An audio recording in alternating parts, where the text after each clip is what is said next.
వాటిల్లు. విజయనగరం పట్టణంలో స్థానిక ఎంఎస్ఎంఈ మంత్రి కొండపల్లి శ్రీనివాస్ కార్యాలయంలో మీడియా సమావేశంలో మాట్లాడారు. విశాఖలో జరిగిన సిఐఐ సబ్మిట్ తర్వాత ప్రపంచమే మన వైపు చూస్తుంది.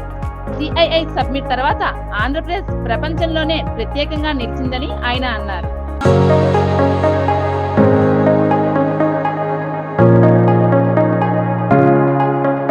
వైసీపీ నేతలు రాష్ట్రంలో ఏం మాట్లాడుతున్నారో వాళ్ళకే తెలియటం లేదు.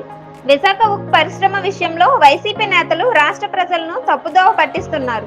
గత 5 ఏళ్లు విశాఖ ఉక్కు పరిశ్రమ కోసం వైసీపీ నేతలు ఏం చేశారు?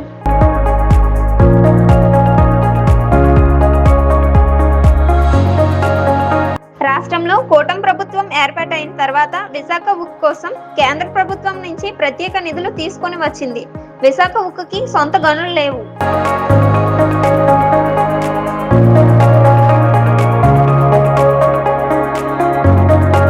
యువనేత నారా లోకేష్ యువగలంలో ఇచ్చిన హామీ మేరకు రాష్ట్రంలో 20 లక్షల ఉద్యోగాలు వచ్చేలా కృషి చేస్తున్నాం. గత 5 ఏళ్లు ధాన్యం కొనుగోలు విషయంలో ఏం చేసింది ప్రజలకు తెలుసు. నేడు 4 లక్షల మెట్రిక్ టన్నులు ప్రభుత్వం కొనుగోలు చేయడానికి నిర్ణయం తీసుకున్నది. రైతులకు ఎక్కడ ఇబ్బంది రాకుండా ఉండేందుకు కూటమి ప్రభుత్వం కృషి చేస్తుంది. జిల్లాలో అనేక పరిశ్రమలు వస్తున్నాయి. త్వరలో భారీగా ఉద్యోగాలు రాబోతున్నాయి. త్వరలో విజయనగరంలో ఐటీ కంపెనీలు రాబోతున్నాయి.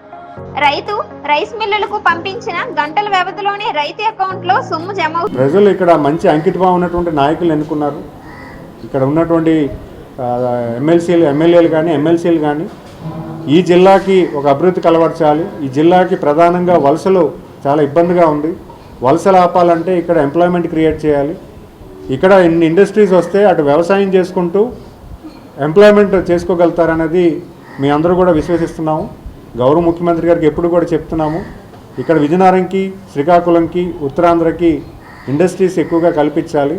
ఎందుకంటే మన ప్రాంత వాసులు ఎక్కువ మంది వలస వెళ్ళిన వాళ్ళు ఎక్కువగా విశాఖపట్నం, హైదరాబాద్లో కానీ ఈరోజు తిరుపతిలో కూడా వెళ్తుంటే ఈరోజు మన ఉత్తరాంధ్ర నుంచి అక్కడ ఒక ప్రైవేట్ ఎంప్లాయ్మెంట్కి కూడా ఈరోజు తిరుపతికి వెళ్తున్నారు. మరి అలాంటి పరిస్థితి మన ప్రాంతం వాళ్ళకి రాకూడదు. అవకాశాలు అనేది ఇక్కడ రావాలి. ప్రతి ఒక్కరికి కూడా ఉద్యోగం ఇక్కడ చేసుకునే అవకాశం కల్పించాలి. దానికే ప్రధానంగా ఇక్కడ ఎమ్మెల్యేలు కానీ అందరూ కూడా కలిసికట్టుగా పనిచేస్తూ మేము గౌరవ ముఖ్యమంత్రి గారు రిక్వెస్ట్ చేశాము. ఈ ఇండస్ట్రీయే కాదు, 4-5 ఇండస్ట్రీస్ కూడా గౌరవ ముఖ్యమంత్రి గారు మనకి ఇవ్వడానికి పూర్తి స్థాయిలో ఉన్నారు. అంతేకాకుండా విశాఖపట్నం ఎకనామిక్ కారిడార్లో special focus Vizag and Vizianagaram చేశారు. అటు ఐటీ ఇండస్ట్రీస్ని కూడా విజయనగరం కూడా పెట్టడానికి కూడా పూర్తి స్థాయిలో గౌరవ ముఖ్యమంత్రి గారు కార్యాచరణ చేస్తారు. డెఫినెట్గా దానికి అనుగుణంగా డిపార్ట్మెంట్స్ అన్నీ కూడా పనిచేస్తాయి. సార్, ఉన్న స్టీల్ ప్లాంట్నే కాపాడుతుంటే సరిపోతుంది కదా, కొత్తగా పచ్చని పొలాలను చెడగొట్టుకుంటూ ఇటు మన వ్యవసాయ ఆధారిత ప్రాంతమైన మన ప్రాంతాలను చెడగొట్టు ఇక్కడ మళ్ళీ స్టీల్ ప్లాంట్ తీసుకురావడం అవసరమా అని చెప్పేసి చాలా స్టీల్ ప్లాంట్ ఈరోజు అంటే సుమారు చాలా హ్యూజ్ కెపాసిటీ స్టీల్ ప్లాంట్, ఆధునీకరణ అయినటువంటి స్టీల్ ప్లాంట్ ఇది. ఈరోజు మనకు ఆర్సెనల్ మిత్రులు అవ్వచ్చు, స్టీల్ ప్లాంట్ అవ్వచ్చు. ఈరోజు ఇక్కడ స్టీల్ మ్యానుఫ్యాక్చరింగ్లో సీపోర్ట్స్ ఉన్నాయి కాబట్టి ప్రధానంగా హబ్ కింద అవుతుంది ఇది. ఈ ఇండస్ట్రీ రావడం వల్ల సుమారు 5,000 మందికి ఎంప్లాయ్మెంట్ రావడం, ఈ 5,000 మందికి ఒక ఇకో సిస్టమ్ రావడం, ఆ ప్రాంత వాసులందరికీ కూడా ఒక ఇకో సిస్టమ్ వస్తుంది. అభివృద్ధి అనేది ఆ ప్రాంత వాళ్ళందరికీ కూడా వస్తుంది. గతంలో మనకి ఫ్యాకర్ వచ్చింది గర్విడ్లో. ఫ్యాకర్ వచ్చినప్పుడు ఎంతమందికి ఎంప్లాయ్మెంట్ ఇచ్చింది, ఎన్ని హాస్పిటల్స్ కట్టారు, ఎడ్యుకేషన్ సిస్టమ్స్ కట్టారు, మన కమ్యూనిటీ హాల్స్ కట్టారు, క్వార్టర్స్ కట్టారు. అక్కడ జీవన విధానం ఎంతో ఇంప్రూవ్ చేశారు. సో డెఫినెట్గా ఒక ఇకో సిస్టమ్. గతంలో జూట్ ఇండస్ట్రీ ఉండేది. జూట్ ఇండస్ట్రీలో ఎంతమంది ఈరోజు అప్పట్లో ఎంప్లాయ్మెంట్ సంపాదించుకునేవారు. అంటే వ్యవసాయం చేస్తూ ఆ ఇండస్ట్రీలో ఒక ఎంప్లాయీగా వెళ్ళడం వల్ల కనీస వేతన ఒక 20,000 ఎంతో జీతం వచ్చేది. అలాగే వాళ్ళు వృత్తి ఇచ్చే వ్యవసాయం కూడా చేసుకున్నారు. అనేకమైనటువంటి ఇండస్ట్రీస్ కూడా వస్తున్నాయి. ముఖ్యంగా సూపర్ స్మెల్టర్ ఇండస్ట్రీ కూడా గౌరవ ముఖ్యమంత్రి గారు ఈ జిల్లాకి ఇవ్వడం మీ అందరూ కూడా చాలా ఆనందిస్తున్నాం. ఎందుకంటే చాలామందికి సుమారు డైరెక్ట్గా ఇండైరెక్ట్గా ఒక 5,000 మందికి ఎంప్లాయ్మెంట్ వస్తుంది. సో కొంత డెవలప్మెంట్ జరుగుతుంది. సో అలాంటి ఇండస్ట్రీస్ కూడా మన జిల్లాకు రావడం ఒక మంచి విషయం అని మీ ద్వారా ప్రజలకు తెలియజేసుకుంటున్నాను. ఆ పేమెంట్స్ కూడా రైతులకు ఇస్తున్నారు. గత సంవత్సరం రైతులకు ఇచ్చారు, ఈ సంవత్సరం అక్కడక్కడ ఇబ్బంది ఉందని చెప్పి మిల్లర్స్నే ప్రొక్యూర్ చేసి మిల్లర్స్కి పేమెంట్ ఇస్తున్నారు.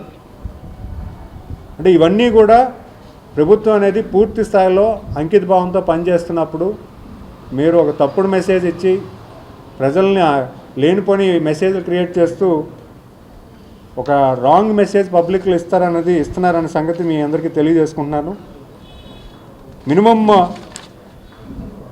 మినిమం ప్రైస్ ఏదైతే ఉందో, ఎంఎస్పి ఏదైతే ఉందో, గతంలో ఉన్నదానికన్నా 10% 69 పైసలు ఈ సంవత్సరం పెంచాము. అది క్లియర్గా మేము చెప్పాము.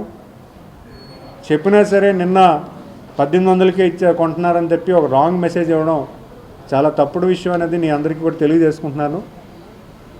ఎందుకంటే క్లియర్గా గవర్నమెంట్ డైరెక్ట్గా రైతు దగ్గరే కొనుగోలు చేస్తుంది.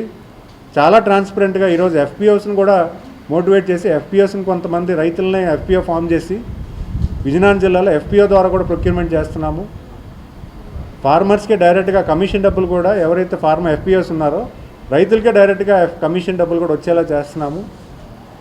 ఇలాంటి కొత్త విధానాలు తీసుకొచ్చి ప్రజలకి ప్రభుత్వం చేరువుగా పనిచేసి ప్రజలను ఇన్వాల్వ్ చేసే దశగా మేము వెళ్తుంటే వాళ్ళు ఒక రాంగ్ మెసేజ్ ఇస్తున్నారు. స్టీల్ ప్లాంట్ విషయంలో అయితే మాత్రం మా గౌరవ ముఖ్యమంత్రి గారు చాలా కష్టపడి కన్విన్స్ చేసుకొని ఈరోజు ఇండస్ట్రీ నిలబడితే మీరు చేస్తున్నటువంటి తప్పుడు వాక్యాలన్నీ కూడా మేము ఖండిస్తూ మీరు కరెక్ట్ చేసుకోవాలని మీ అందరికీ కూడా విజ్ఞప్తి చేసుకుని వైకాపా నాయకులు విజ్ఞప్తి చేసుకోమని తెలియజేసుకుంటున్నాను.